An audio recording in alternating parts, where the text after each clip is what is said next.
نبی پاک صلی اللہ تعالیٰ علیہ وآلہ وسلم کی ولادت با سعادت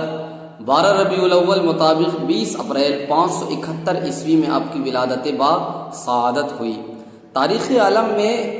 یہ وہ نرالا اور عظمت والا دن ہے کہ اسی روز عالم ہستی کے ایجاد کا باعث، گردش لیل و نہار کا مطلوب، خلق آدم کا رمز، کشتی نوح کی حفاظت کا راز، بانی کعبہ کی دعا،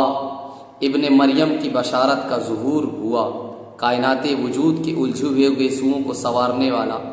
تمام جہان کے بگڑے نظاموں کو سدھارنے والا، یعنی وہ نبیوں میں رحمت لقب پانے والا، مراد غریبوں کی بر لانے والا، مصیبت میں غیروں کے کام آنے والا، وہ اپنے پرائے کا غم کھانے والا، فقیروں کا ماوا، ضعیفوں کا ملجا، یتیموں کا والی، غلاموں کا مولا، سند الاصفیاء، اشرف الانبیاء، احمد مجتبی، محمد مصطفیٰ سرور کائنات صلی اللہ تعالیٰ علیہ وآلہ وسلم وجود عالم میں رونق افروز ہوئے، اور پاکیزہ بدن، خوشبو میں لپٹا ہوا جسم سجدے کی حالت میں مکہ کی سرزمین میں آپ کی ولادت با سعادت ہوئی۔ جب آپ پیدا ہوئے تو آپ کے والد صاحب کو کیسے بلایا جاتا؟ آپ تو اس دنیا میں تھے ہی نہیں، اس دنیا سے رحلت فرما کر دار فانی کو کوچ فرما گئے۔ آپ کے دادا جان کو بلایا گیا۔ دادا جان فرط محبت میں خانہ کعبہ میں طواف میں، یعنی کعبہ میں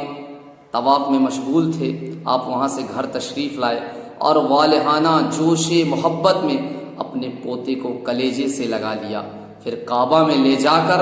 خیر و برکت کی دعا کی، اور محمد سرور کائنات صلی اللہ تعالیٰ علیہ وآلہ وسلم آپ کا نام رکھا گیا۔ اور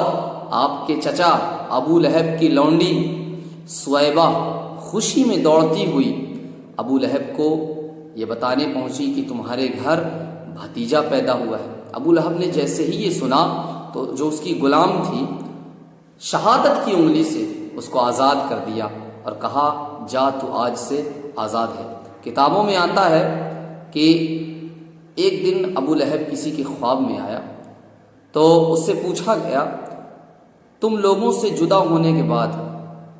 یعنی تم کو ہم سے جدا ہونے کے بعد کیسا محسوس ہو رہا ہے؟ تمہارے ساتھ کیا انجام، تمہارے ساتھ کیا کیا گیا؟ تو ابو لہب نے کہا تم لوگوں سے جدا ہونے کے بعد مجھے کچھ کھانے پینے کو نہیں ملا، لیکن بجز اس کے کہ سویبہ کو آزاد کرنے کے سبب سے اس انگلی کے ذریعے کچھ پانی پلا دیا جاتا ہے۔ یہ بخاری شریف کی حدیث ہے۔ یعنی نبی پاک صلی اللہ تعالیٰ علیہ وآلہ وسلم کی ولادت باسعادت کی خوشی منانے پر ابو لہب جیسے ظالم، جابر، فاسق، کافر کو اللہ تبارک و تعالیٰ